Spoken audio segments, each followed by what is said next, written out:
a ton of times, only played 9 games. You got to keep Stafford healthy. How do you feel about the offensive line, Colin? Because Stafford's 37 going into he turns 38 in February, right around the Super Bowl. And, you got to look at it. He's getting a little long in the tooth there, is Stafford. Yeah, I think what they're going to do, they have 2 first-round picks. Ideally, they would take a quarterback, and if their pick will be too good to get a quarterback without giving up the farm, but Atlanta's pick, they have that, may not be. But the first 3 positions they're going to draft, quarterback, offensive tackle, and corner. They're pretty stout everywhere else. They're not looking to bum rush him out. They would like to draft a quarterback and have him sit because they want him to play this year and next year. And they want the young quarterback to sit behind him because Stafford has such great work habits and such a cerebral approach to the game. But I think they're resting him, and I think they've done this 3 straight years. They're not looking to get rid of him. They would like him to be the starting quarterback this year and next. But I do believe, and I know this, I got it sourced, they're gonna go big game hunting on quarterback. The Rams are really smart. They saw this quarterback class a couple years ago. There's 3 guys, maybe 4 if Nussmeier hits at LSU, that are top 10, top 12 capable quarterbacks, and I don't think there's a wide gap. I think my take is Drew Aller right now is the guy I would take 1, but let's watch Arch Manning play. So they're gonna draft a quarterback without the need to play him. That's their key. Is they don't want to have to play him the first year, which would be Matt's last year probably as a Ram. Yeah, I mean, they definitely have their both short-term and long-term plan in mind. I think the Rams have been incredibly smart with this, but I don't want to focus too much on the future and what they're going to be doing next year. It's this year. I'm kind of a firm believer in, like, unless there's something really prominent to talk about, it's like I want to focus on 2025, right? I want to focus on this season and what the Rams have, and of course I think they're going to take it easy with an older veteran quarterback. Matt Hasselbeck, both Hasselbeck brothers talked about this at length before when they were kind of talking about like Aaron Rodgers and whatnot, in terms of just like when you're a true veteran quarterback and have been in the NFL for a decade plus, like there's only so much that you only actually really even need to be around camp for at a certain point. There's only so much really to do and whatnot.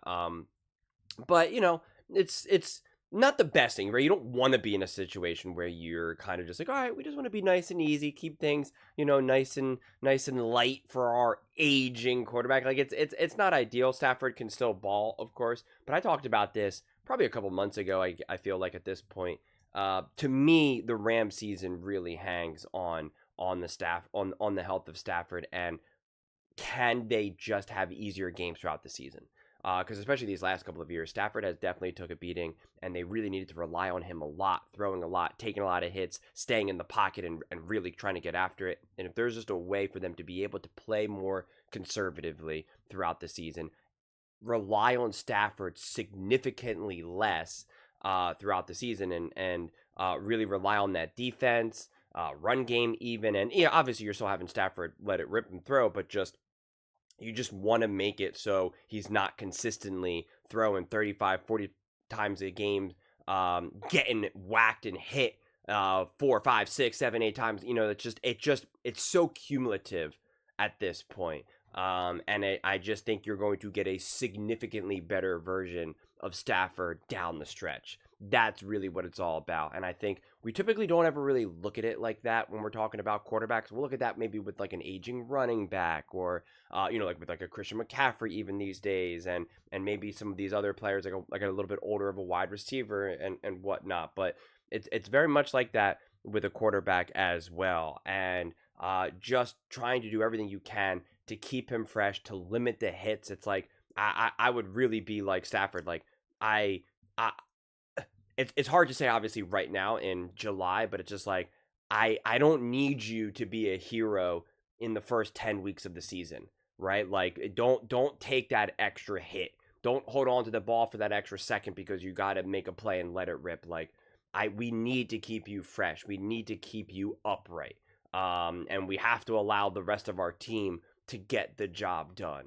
I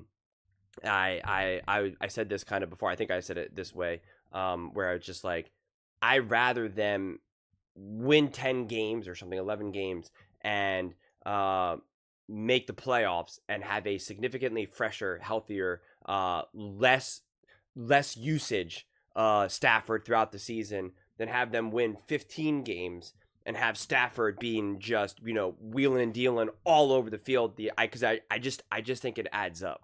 I really, really do that. I believe that. And I think we saw that even last year and the year before. I mean, like, I think it's there. And we know Stafford can ball. And so it's like, to me, I just look at it as like, how do we have Stafford as healthiest as we can going into the playoffs? It's very much kind of like my mentality right now with Christian McCaffrey, like I said earlier. Like that's just really kind of like, we got to find ways how to win these games. If I'm the 49ers, we got to find ways to win these games without relying on Christian McCaffrey so heavily, because once we then get to these important games, the playoffs, then it's time for us to rely on him. Then it's just like, all right, great, we got him there, let's do it. But that's really my mentality. And the fact that, whether there's like an actual back issue or just like the stereotypical, like, oh yeah, my back feels a little off, and so you're just taking it easy and whatnot, the back tightness and anything like that.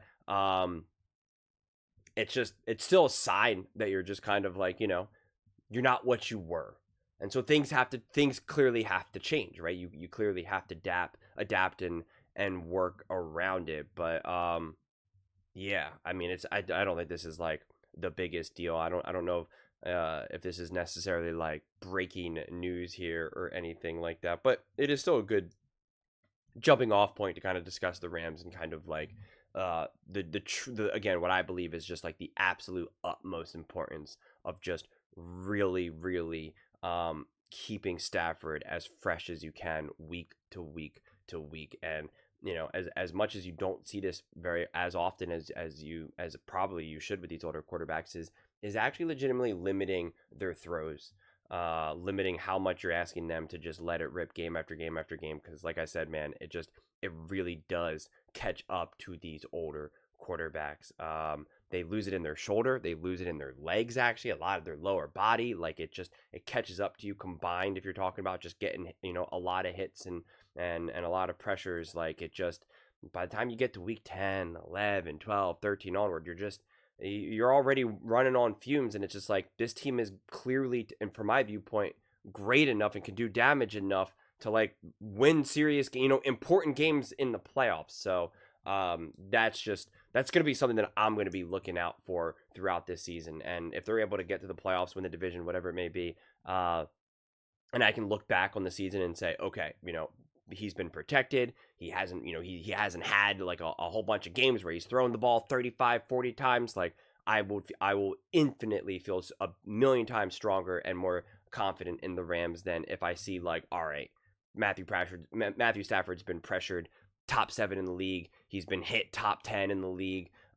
He's had like 10 games where he's thrown the ball 38, 40 times. Like, then I'm going to be like, all right, he's not 100% in the playoffs, and I'll be very confident in that. So, to me, that's something to look out for sure. But those are just my thoughts. I'd absolutely love to hear yours. What do you guys all think about Matthew Stafford, and his the fact that he's already limited due to a back issue in camp? How important do you think that is? Do you think it doesn't really matter as much? Let me know in the comments below. I read every single comment, so whether you agree with me or disagree with me, either way, let's get into some discussions, let's get into some fights, but ultimately, let's just have some fun. And please do consider subscribing. We're building an amazing community here, and I absolutely love to see you part of it. I want to build something that we all generally feel connected to, something that we're really excited to be a part of. I think we're on our way to doing it. And please don't forget to give this video a thumbs up, as it really does help the visibility and the algorithm. Thank you so much. See you next time.